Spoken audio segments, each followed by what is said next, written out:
생존 우선순위 서바이벌 프라이어리티 2026년 2월 13일자 진행하겠습니다. 오늘의 편집 내용입니다. 단독 매립도 소각도 못하는 태양광 패널 정부 예상에 입에 쏟아졌다. 전준봉 이영빈 기자가 조선일보에서 2월 12일 보도한 내용입니다.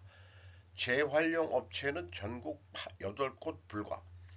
생각했던 것보다 훨씬 많이 나옵니다. 몇 년 뒤면 감당하기 어려울 것 같습니다. 11일 국내 한 태양광 폐패널 재활용 업체 관계자는 물량 상황을 이렇게 설명했다.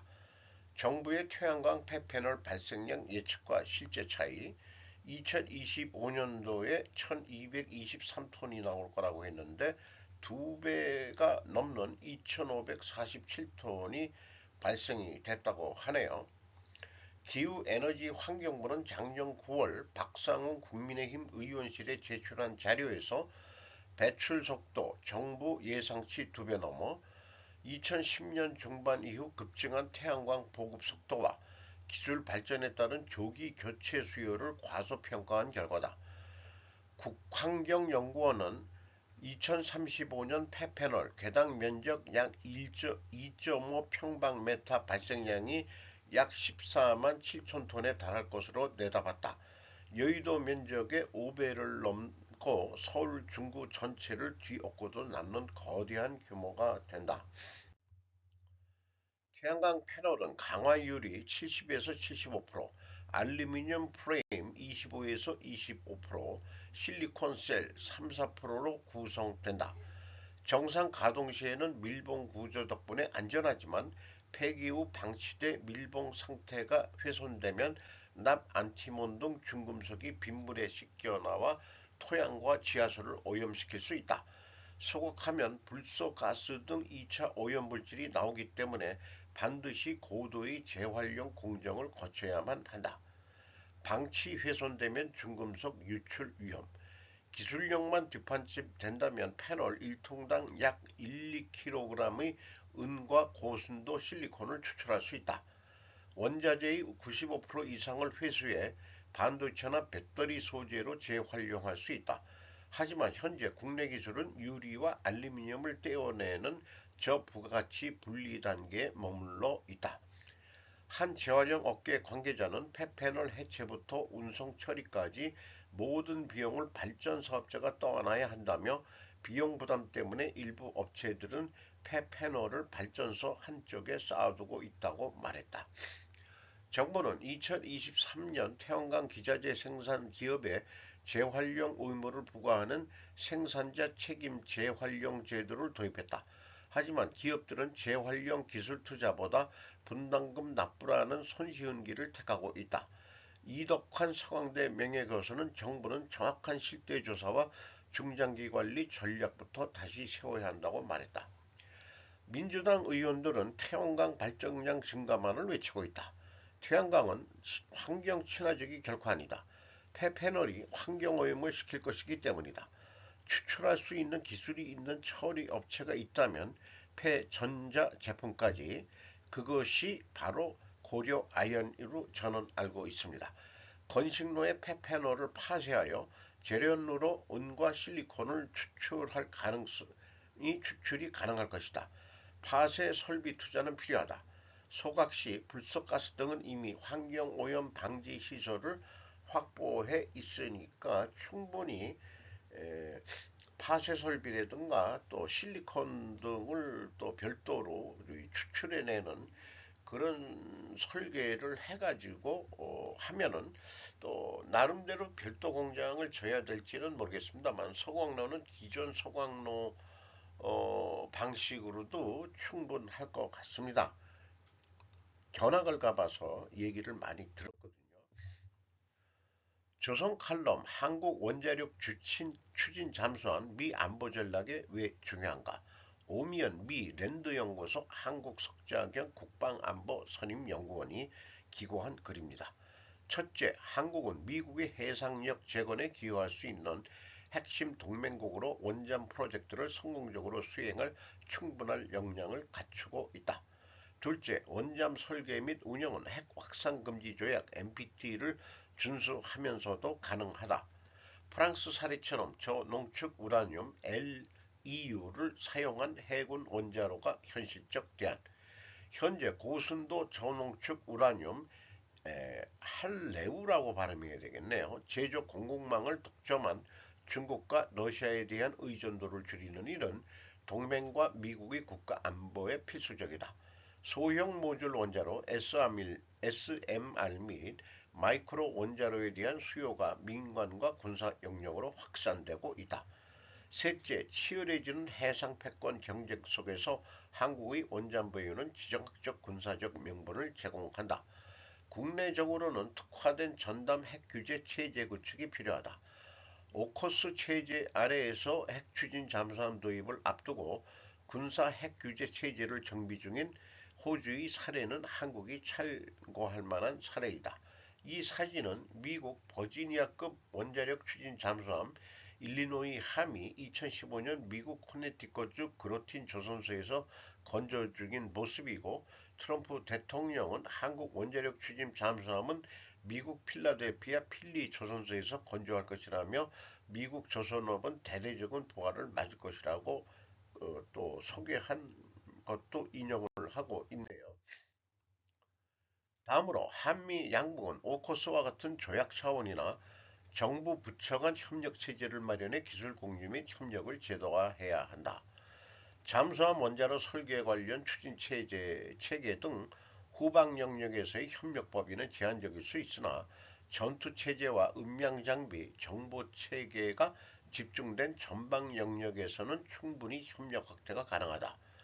양국 해군이 전투 체제와 데이터 구조, 인터페이스를 호환되게 설계한다면 작전 후 분석과 정보 공유, 연합작전의 학습 효과가 높아질 것이다. 이러한 협력은 최근 미 국방방위 전략에서 제시한 테크놀로지 중심의 산업 기반 재건 방향과도 부합한다. 마지막으로 한국형 원잠 건조지 선정은 종합적인 문제를 넘어 정치적, 전략적, 산업적 요소를 종합적으로 고려해야 한다. 원잠을 설계하고 건조하는 과정에서 일부 공정을 미국 조선소와 분담하는 방식은 산업기술을 폭넓게 확장하고 공급망 리스크를 줄여 정치적 동맹적 측면에서 실질적 이점을 제공할 수 있다. 예컨대 하나필리 조선소는 한국의 산업 역량과 미국의 노동력 및 시설을 결합하는 상징적 거점이 될 수 있고, 이는 미 해군이 차세대 함정 건설에서 검토 중인 분산식 모듈식 건조 방식과도 쾌를 같이 한다. 서울과 워싱턴은 이 사업에 가장 적합한 기술 협력과 산업적 배치, 즉 최적의 레이아웃을 어떻게 구성할 것인지를 논의를 시작해야 한다. 원잠 도입의 성공은 전략적 목표와 정치적 판단, 산업적 이해관계가 초기부터 일치할 때 가능할 것이다. 이는 한미 동맹 강화에도 결정적인 변곡점이 될 것이다. 비용 30% 비싸도 비행기로 쏩니다. 미 테크홀린 K전력기기 총력전 최지 조선비지에서 2월 11일. 한국전력기기 3사 북미 매출 수주잔고 사상 최대. 빠른 납기, 품질 호평, 현지 대응력 높이려 미 공장 증설 속도. 국내 배전기기 선두주자인 LS 일렉트릭은 최근 미국 비테크 기업에 납품할 데이터 센터용 배전반 등 전력 설비를 선박이 아닌 항공편에 실어 날랐다.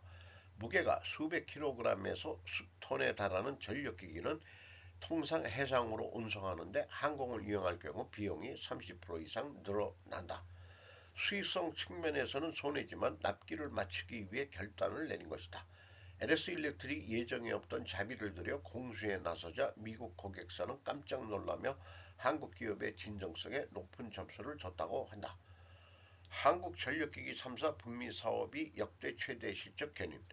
과거 글로벌 전력망 시장은 지멘스, 슈나이더 등 소수 유럽 강호들이 수십 년간 철옹성을 구축해왔다. 그러나 인공지능 시대가 열리면서 판이 바뀌었다. 전 세계적인 노후 전력망 교체 수요와 AI 데이터 센터 붐이 맞물려 공급 부족이 극심해졌다.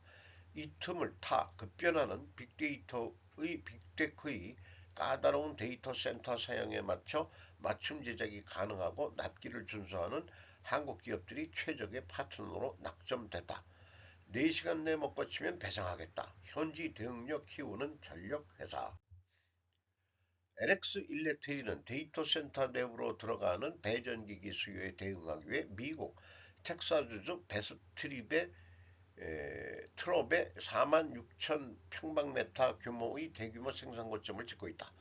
기존 유타 공장만으로는 밀려드는 빅테크 주문을 감당하기 어렵다는 판단에서다. 회사는 이곳을 데이터 센터용 배전반 생산과 AS를 전담하는 핵심 기지로 육성해 북미 시장 장악력을 높일 방침이다. HD 현대일렉트릭은 데이터 센터 확대로 부하가 걸린 미국 전력망 시장을 겨냥해 엘라바마 공장의 대응력을 높이고 있다.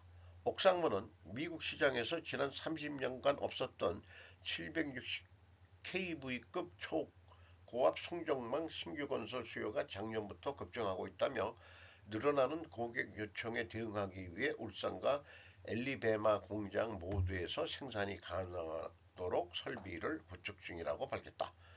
효성중공업 역시 765kV 변압기 생산 거점인 미국 멤피스 공장 증설을 통해 생산 능력을 끌어올리고 있다.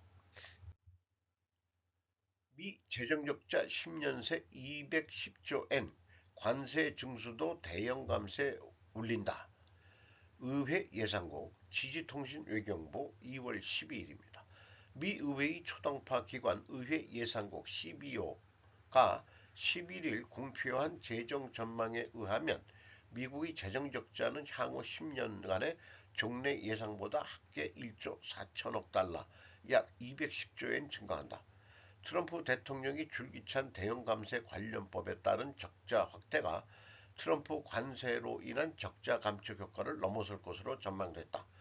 작년 성립한 동법의 영향으로 향후 10년의 재정 적자는 종래 예상보다 4조 7천억 달러 증가. 반면 트럼프 행정부의 고관세 정책에 따른 관세 수입 증가로 인한 적자 압축은 3조 달러에 그친다. 또 트럼프 정권의 이민 규제 강화에 따른 이민 유입의 순감으로 2035년도 시점에 미 인구가 종래 예상비로 530만 명 감소할 것으로 예측, 세수 감소 등으로 재정 적자가 5천억 달러 증가할 것으로 전망했다. 기자회견하는 미 의회 예상국의 스웨이겔 국장의 사진을 참고하고 있네요. 1월 기업물가 2.3% 상승, 지지통신 경제부 2월 12일. 일본은행이 12일 발표한 1월의 국내 기업 물가지수 석포치 2020년 평균 100이라고 봤을 때 128%가 되어 전년 동월 대비 2.3% 상승했다. 기업 물가지수는 기업 간에 거래되는 물건의 가격을 나타낸다. 자, 우리나라 뉴스 헤드라인 뉴스나 이런 거에 물가 얘기는 전혀 눈뜨고 볼 수가 없어요. 허구한 날 정치 문제로 도배를 하고 있고 경제에 대해서 뭐 그렇게 이 앞페이지에 올리는 그런 게 없는데 찾아봤더니 에, 2000 2016년 1월 CPI 지수가 118.03이다. 2020년 일본과 같이 100으로 봤을 때 128인데 우리는 118이다. 소비자 물가가. 2020년 기준으로는 18.03%가 높아진 수준인데 그 연간 대비로는 2.3%, 요게 딱 이상하게 유사하네요. 이거는 소비자 물가입니다. 우리나라는 기업 물가를 안 하고 있죠. 뭐 여기에 그 근원 물가 지수 얘기 나왔고, 뭐 식품과 에너지 제외해서 이것들이 많이 뛰니까 그래서 뭐 랭지를 두고서 이렇게 표현을 GPT가 답변을 해줬네요. 일본의 기업 물가는 소비자 물가 선행 지수로 우위가 있다. 한국 언론은 왜 물가 뉴스를 제때 취급하지 않는가? 한국은행의 가치는 도대체 무엇이냐라고 다시 묻게 됩니다. 트럼프 한일과 미 석탄 수출 획기적으로 늘릴 무역 합의. 이혜원 동아일보 2월 22일 도널드 트럼프 미국 대통령이 11일 현지 시각 한국 등과 관세 협상을 통해 미국의 석탄 수출을 급격히 늘리게 됐다고 주장했습니다. 이런 뉴스를 하고 있는데 한국은 1,000억 달러 약 140조 원 규모의 액화 천연가스와 기타 에너지 제품을 구매할 예정. 여기에 이제 석탄이 들어간 거로 해석을 한답니다. 트럼프 대통령은 미국 연방전력회사인 테네시 밸리 공사가 폐쇄할 예정인 킹스턴 화력발전소 등을 계속 운영하도록 지시했다. 이렇게 핵심만 소개를 하고 있고요. 우리나라 산업부에서는 구체적으로 논의된 바가 없다고 주장을 하는데 이게 또 서로 그 말이 안 맞아 떨어집니다. 트럼프는 EPA는 기후 변화에 대한 미국의 싸움을 뒷받침했던 과학적 발견을 취소합니다. 한마디로 환경 가지고 이제 딱 떠들지 말라. 우리는 석탄으로도 뭐 발전하고 석유 에너지 계속 퍼가지고 베이비 드릴 베이비 해가지고 가겠다. 그러니까는 옛날 그 뭐 환경 이따위 얘기하지 말라라는 게 전반적인 얘기로 알고 있습니다. 그리고 그 환경 그 협박하는 것은 역사상 가장 큰 사기 중 하나라고 또 치부를 하고 있습니다.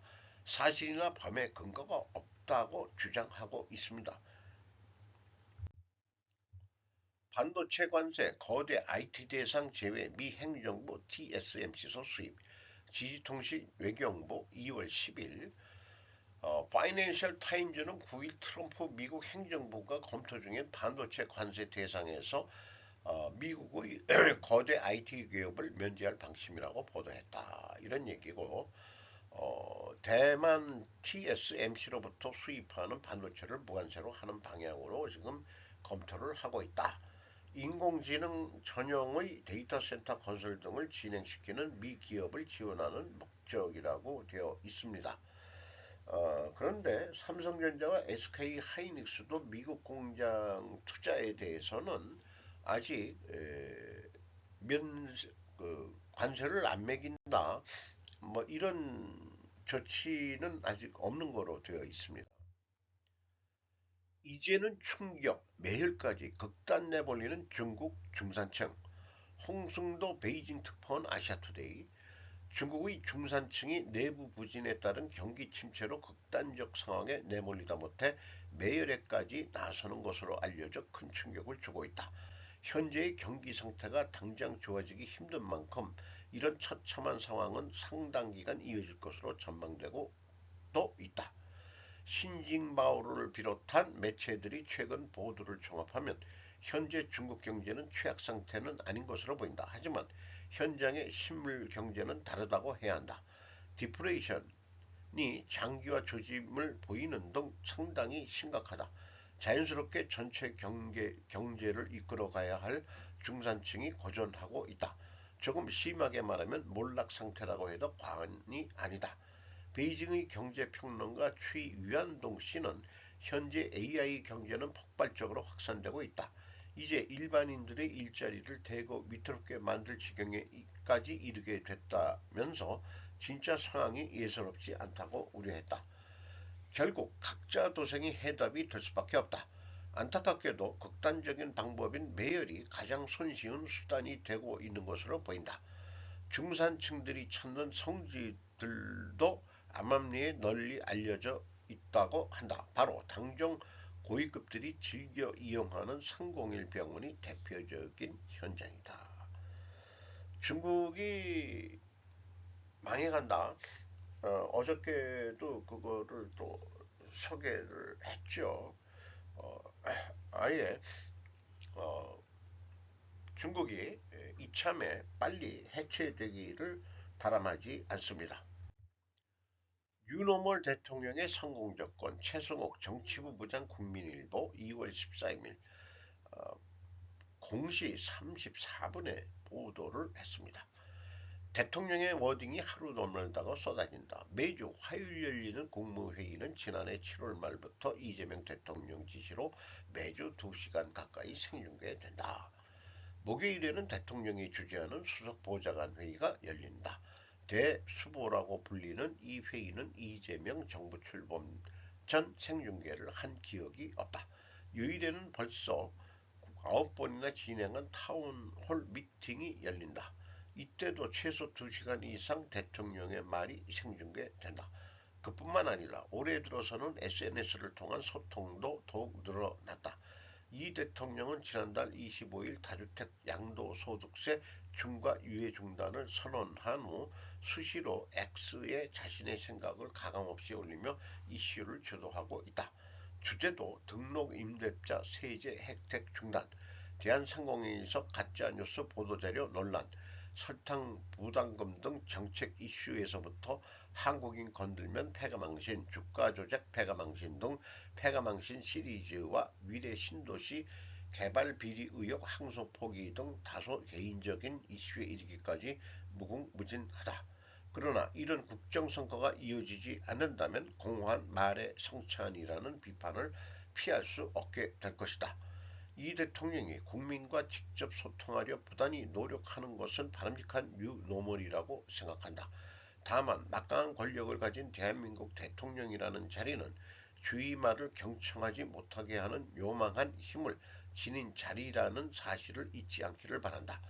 내 말이 틀릴 수도 있다는 것을 SNS, 텔레그램, 댓글 등으로 전해지는 말 너머에 또 다른 오름이 있다는 것을 항상 기억했으면 한다. 그럴 수 있다면 지금의 뉴모로는 분명히 대단하게 수준을 한 단계 업그레이드 시킨 노멀이 될 것이다. 이 대통령 다주택 대출도 겨냥 한밤중 아직도 버티면 되겠지 하는 분들께 문혜연 헤럴드경제 2월 13일 06시 22분 다주택 대출 연장 혜택 주는 게 공정한가? 이재명 대통령이 13일 한밤중 SNS를 통해 다주택 대출 연장 혜택의 공정성 문제를 지적했다. 이 대통령은 이날 밤 다주택자들이 기존 대출은 만기가 오면 어떻게 처리해야 할까요? 라는 제목의 글에서 힘들고 어렵지만 모든 행정과 마찬가지로 금융 역시 정의롭고 공평해야 한다는 운을 뗐다. 이 대통령은 이어 집값 안정이라는 국가적 과제를 해결하기 위해서라도 자가 주거용 아닌 투자 투기용의 다주택 취득의 금융 혜택까지 주는 건 문제가 있다. 또한 이 대통령은 양도세까지 깎아주며 수년간 기회를 주었는데도 다주택을 해소하지 않고 버틴 다주택자들에게 대출 만기가 되었는데도 그들에게만 대출 연장 혜택을 추가로 주는 것이 공정한가라고 따졌다. 규칙을 지키고 사회 질서를 존중한 사람들이 부당한 이익을 노리는 규칙을 어긴 사람들보다 불이익을 입어서는 안 된다. 이제 대한민국은 상식과 질서가 회복되는 정상사회를 향해 나아가고 있다면서 정상사회의 핵심은 규칙을 지키는 선량한 사람이 손해보지 않고 규칙을 어기는 사람들이 이익 볼 수 없게 하는 것. 민주사회에서는 공정함이 성장 발전의 원동력. 이렇게 이걸 아까 얘기한 그 동아일보 정치부장 얘기로는 말의 성찬 같은 거죠. 그 공정함이 다주택밖에 대상이 없는가라고 저는 묻고 싶습니다. 다른 분야의 불공정함도 더 많을 것 같은데 우선 소비자 물가부터 헤드라인에 오르지 않는다. 이걸 지적질하고 싶네요. 거기다가 다주택에 대한 이 역차별 논란 뉴스가 나왔습니다. 중국인만 6만 가구인데 양도세 중과 외국 주택은 사각지대. 내국인 역차별 논란. 홍원표 뉴델리에서 2월 14일 가구 단위당 판정 해외 체류 확인 등 제도적 한계 허점 전제. 지난해 6월 외국인 주택 10만 4천 가구, 수도권 72%, 캐나다, 호주 등 규제 강화, 명확한 입법 보완 필요. 오는 5월 9일 양도세 중과 유예 종료를 앞두고 외국인 주택 소유자에 대해선 동일한 법적 잣대가 주어지지 않는다는 지적이 나온다. 국적별로는 중국인이 58,896가구로 가장 많았고 미국 22,455가구, 캐나다 6,433가구, 대만 3,392가구 순으로 이어졌다. 주택수별로는 1주택자가 95,717명으로 가장 많았다. 2주택자는 5,421명, 3주택자 이상은 1,339명이었다. 문제는 외국인 경우 가구 단위 다주택 여부 산정이 어려워 중과 유해와 관련 법망을 빠져나갈 가능성이 높다는 것이다. 다주택 산정 시 필요한 가구 개념이 외국인에겐 법적으로 성립하기 어렵다는 것이다.